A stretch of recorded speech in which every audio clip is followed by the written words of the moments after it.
김정우 반장 설명서 한번 보죠. 네, 여당은 주사파부터 태극기까지입니다. 예, 국민의힘이 이번 공천 과정에서 이념적인 스펙트럼을 꽤 넓혔다 이런 분석도 나오는데 그런 얘기인가요? 예, 다만 그 다수의 여권 인사들은 그 이념이란 표현에는 크게 동의하지 않는 모습입니다. 과거 주사파가 됐든 운동권이 됐든 그 출신일 뿐이지 대부분 생각의 변화가 생기면서 정치를 하게 된 거고 결국 현재 여당이 지향하는 가치의 범주에 다 들어있다는 겁니다.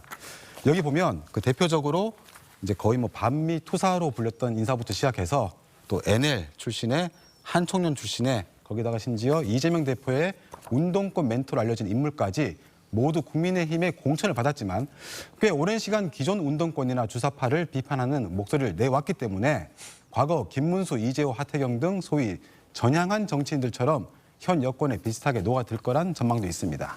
김 반장이 방금 말한 김문수, 이재호 이런 분들 모두 YS 시절에 영입이 됐었잖아요. 그리고 탄탄한 정치 생활을 했었습니다.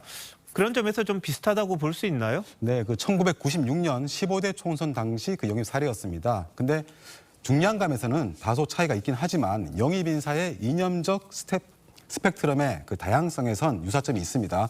또 정치 신인이 아니지만 그 김영주, 이상민 의원처럼 그 다선들이 이동해온 것도 주목할 만한 부분입니다. 뭐 다선 의원들 탈당 그리고 입당이야 이 민주당 내 공천 상황에 따른 영향이 컸을 테고요.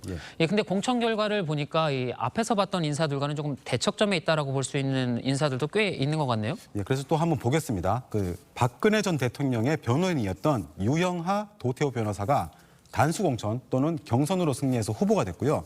강성으로 분류되는 그 서천호 전 국정원 2차장도 PK 지역 경선에서 이겼습니다. 일각에서는 이런 분들을 놓고 이 탄핵의 강을 다시 되돌아오는 거 아니냐 이렇게 좀 우려하시는 분들도 있던데 이건 어떻습니까? 여권에서는 그 부분을 그 조심스러워하는 것도 사실입니다. 다만 유 변호사의 경우 그 박 전 대통령 탄핵 이후에 변호를 맡으면서 핵심적인 역할을 시작했다는 걸 강조하고 있습니다.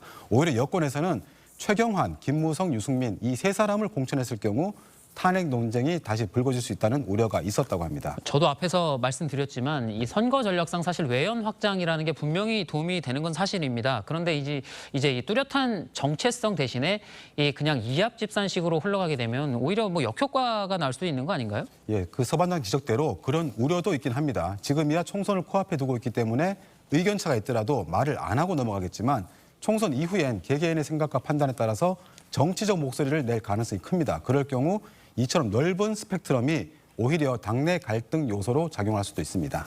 근데 두 반장 얘기 들어보면 이 확장성 측면에서는 여당이 다소 좀 뭐 넓다, 유리하다 이렇게 볼 수는 있겠습니다만 결과에 따라 또 달라질 것 같아요. 그래서 어떤 시기이 될지는 시간이 많이 남아있고 또 변수도 많으니까 좀 지켜봐야겠네요. 잘 들었습니다.